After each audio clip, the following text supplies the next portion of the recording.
জয় গৌর, জয় নিতাই। আজ 19শে আশ্বিন 1432 ও 6ই অক্টোবর 2025 সোমবার, কোজাগরী লক্ষ্মী পূজা। আজ এই লক্ষ্মী পূজার দিনে আমি শ্রী চৈতন্য চরিতামৃত পাঠ করছি। আজ আমি পাঠ করছি শ্রী চৈতন্য চরিতামৃতের মধ্যলীলা প্রথম খণ্ড, শ্রী চৈতন্য মহাপ্রভুর দক্ষিণ ভারতের তীর্থ পর্যটনের শ্লোক 246 থেকে 260। নারায়ণ হে নারায়ণ, ভব ভয় হরণম নারায়ণ। শ্লোক 246। নর্তক গোপাল দেখে পরম মোহনে, মধ্বাচার্যে স্বপ্ন দিয়া আইলা তার স্থানে। শ্লোকার্থ: উড়ুপিতে শ্রী চৈতন্য মহাপ্রভু পরম সুন্দর নর্তক গোপাল বিগ্রহ দর্শন করেন। এই বিগ্রহটি স্বপ্নে দেখা দিয়ে মধ্বাচার্যের কাছে এসেছিলেন। ইতি শ্লোক 246। শ্লোক 247। গোপী চন্দন তলে আছিল ডিঙ্গাতে, মধ্বাচার্য সেই কৃষ্ণ পাইলা কোনো মতে। শ্লোকার্থ: এই শ্রী বিগ্রহটি গোপী চন্দনে আবৃত হয়ে নৌকাতে ছিলেন এবং মধ্বাচার্য তাকে প্রাপ্ত হন। ইতি শ্লোক 247। শ্লোক 248। মধ্বাচার্য আনি তারে করিলা স্থাপন, অদ্যাবধি সেবা করে তত্ত্ববাদীগণ। শ্লোকার্থ: মধ্বাচার্য এই নর্তক গোপাল বিগ্রহ উড়ুপিতে নিয়ে আসেন এবং সেখানে তাকে প্রতিষ্ঠা করেন। তত্ত্ববাদী নামক মধ্বাচার্যের অনুগামীরা আজও তার সেবা করে আসছেন। ইতি শ্লোক 248। শ্লোক 249। কৃষ্ণমূর্তি দেখি প্রভু মহাসুখ পাইল, প্রেমাবেশে বহুক্ষণ নৃত্য গীত কইল। শ্লোকার্থ: গোপালের সেই অপূর্ব বিগ্রহ দর্শন করে শ্রী চৈতন্য মহাপ্রভু মহা আনন্দ অনুভব করেছিলেন। বহুক্ষণ ধরে প্রেমাবেশে তিনি নৃত্য গীত করেছিলেন। ইতি শ্লোক 249। শ্লোক 250 থেকে 251। তত্ত্ববাদীগণ প্রভুকে মায়াবাদী জ্ঞানে, প্রথম দর্শনে প্রভুকে না কইল সম্ভাষণে।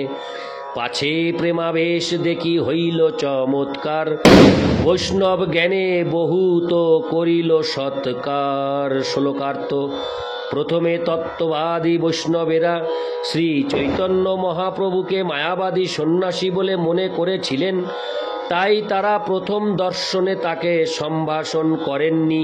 কিন্তু পরে তার প্রেমাবেশ দর্শন করে তারা চমৎকৃত হলেন এবং তাকে বৈষ্ণব জেনে গভীর প্রীতি সহকারে অভ্যর্থনা করলেন।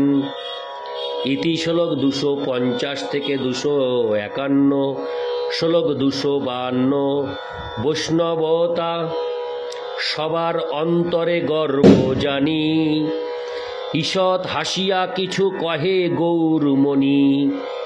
শ্লোকার্থ: শ্রী চৈতন্য মহাপ্রভু বুঝতে পারলেন যে তত্ত্ববাদীরা তাদের বৈষ্ণবতার গর্বে গর্বিত, তাই তিনি মৃদু হেসে তাদের কিছু বললেন। ইতি শ্লোক 252। শ্লোক 253। তা সবার অন্তরে গর্ব জানি গৌরচন্দ্র, তা সবার সঙ্গে গোষ্ঠী করিলা আরম্ভ। শ্লোকার্থ: তাদের সকলের অন্তরের গর্বভাব অনুভব করে গৌরচন্দ্র তাদের সঙ্গে তত্ত্বকথা আলোচনা শুরু করলেন। ইতি শ্লোক 253। শ্লোক 254। তত্ত্ববাদী আচার্য সব শাস্ত্রেতে প্রবীণ, তারে প্রশ্ন কইল প্রভু হঙ্গা যেন দিন। শ্লোকার্থ: সেই তত্ত্ববাদী আচার্য সমস্ত শাস্ত্রে অত্যন্ত পারদর্শী ছিলেন। শ্রী চৈতন্য মহাপ্রভু যেন অত্যন্ত দীনভাবে তার কাছে প্রশ্ন করতে লাগলেন। ইতি শ্লোক 254। শ্লোক 255। সাধ্য সাধন আমি না জানি ভালো মতে, সাধ্য সাধন শ্রেষ্ঠ জানা হো আমাতে। শ্লোকার্থ। শ্রী চৈতন্য মহাপ্রভু বললেন, জীবনের প্রকৃত উদ্দেশ্য, সাধ্য তত্ত্ব এবং কিভাবে সেই উদ্দেশ্য সাধন করা যায়, সাধন তত্ত্ব আমি ভালো মতে জানি না, দয়া করে সেই সম্বন্ধে আমাকে উপদেশ দিন। ইতি শ্লোক 255। শ্লোক 256। আচার্য কহে বর্ণাশ্রম ধর্ম কৃষ্ণে সমর্পণ, এই হয় কৃষ্ণ ভক্তের শ্রেষ্ঠ সাধন। শ্লোকার্থ। আচার্য তখন বললেন, বর্ণাশ্রম ধর্ম অনুশীলন করার মাধ্যমে শ্রীকৃষ্ণকে কর্মার্পণ করাই কৃষ্ণ ভক্তের শ্রেষ্ঠ সাধন। ইতি শ্লোক 256। শ্লোক 257।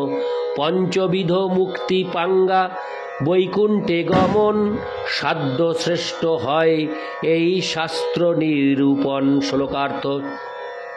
5 প্রকার মুক্তি প্রাপ্ত হয়ে বৈকুণ্ঠে গমন করাই শ্রেষ্ঠ সাধ্য, এই তত্ত্বই শাস্ত্রে নিরূপিত হয়েছে। ইতি শ্লোক 257। শ্লোক 258। প্রভু কহে শাস্ত্রে কহে, প্রভু কহে শাস্ত্রে কহে শ্রবণ কীর্তন, কৃষ্ণ প্রেম সেবা ফলের পরম সাধন। শ্লোকার্থ। শ্রী চৈতন্য মহাপ্রভু তখন বললেন, বৈদিক শাস্ত্রে কিছু বলা হয়েছে যে শ্রবণ কীর্তন আদি ভক্তাঙ্গের অনুশীলনী শ্রীকৃষ্ণের প্রেম সেবা লাভের পরম সাধন। তাৎপর্য। তত্ত্ববাদীদের মতে শ্রেষ্ঠ সাধন বর্ণাশ্রম ধর্ম পালন। এই জড়জগতে গুণ এবং কর্ম অনুসারে ব্রাহ্মণ, ক্ষত্রিয়, বৈশ্য এবং শূদ্র এই 4টি বর্ণের কোনো একটিতে যথাযথভাবে স্থিত না হলে সামাজিক দায় দায়িত্ব পালন করে জীবনের চরম উদ্দেশ্য সাধন করা যায় না। সেই সঙ্গে জীবনের 4টি আশ্রম ব্রহ্মচর্য, গার্হস্থ্য, বানপ্রস্থ এবং সন্ন্যাস পালন করাও নিতান্ত প্রয়োজন। তাই তত্ত্ববাদীরা সিদ্ধান্ত করেছেন যে শ্রীকৃষ্ণের সেবার উদ্দেশ্যে বর্ণাশ্রম ধর্ম পালন করাই শ্রেষ্ঠ সাধন এবং পঞ্চবিধ মুক্তিপ্রাপ্ত হয়ে বৈকুণ্ঠে গমন করাই শ্রেষ্ঠ সাধ্য বা জীবনের পরম উদ্দেশ্য। কিন্তু শ্রী চৈতন্য মহাপ্রভু তাদের এই সিদ্ধান্ত অস্বীকার করে বললেন যে শ্রবণ কীর্তনের দ্বারা ভগবদ ভক্তির অনুশীলন করাই সর্বশ্রেষ্ঠ সাধন এবং কৃষ্ণ প্রেম লাভ করা জীবনের পরম উদ্দেশ্য। জড়জগতে তার অনুশীলন হয় শাস্ত্র বিধির অনুসরণ করার মাধ্যমে এবং চিৎ জগতে তা স্বতঃস্ফূর্তভাবে প্রকাশিত। ইতি শ্লোক 258। শ্লোক 259 থেকে 260। শ্রবণং কীর্তনং বিষ্ণু শরণং পাদসেবনম অর্চনং বন্দনং দাস্যং সক্ষমাত্ম নিবেদনম, ইতি পুংসার্পিতা বিষ্ণু ভক্তিশ্চন্ন বলক্ষণা ক্রিয়েত ভগবত্তদ্ধা তন্মন্যেহোধীত মুত্ত মম। অনুবাদ। শ্রীকৃষ্ণের শ্রবণ কীর্তন, স্মরণ, পাদ সেবন, অর্চন, বন্দন, দাস্য, সখ্য, আত্মনিবেদন এই নবলক্ষণ সম্পন্ন ভক্তি শ্রীকৃষ্ণে অর্পিত হয়ে সাধিত হলে সর্বসিদ্ধি লাভ হয়, এটাই শাস্ত্রের নির্দেশ। তাৎপর্য। শ্রী চৈতন্য মহাপ্রভু এই শ্লোক দুটিতে শ্রীমদ্ভাগবত থেকে 7:5-23 থেকে 24 উল্লেখ করেছেন। ইতি শ্লোক 259 থেকে 260। নারায়ণ হে নারায়ণ ভবভয়হরণম নারায়ণ।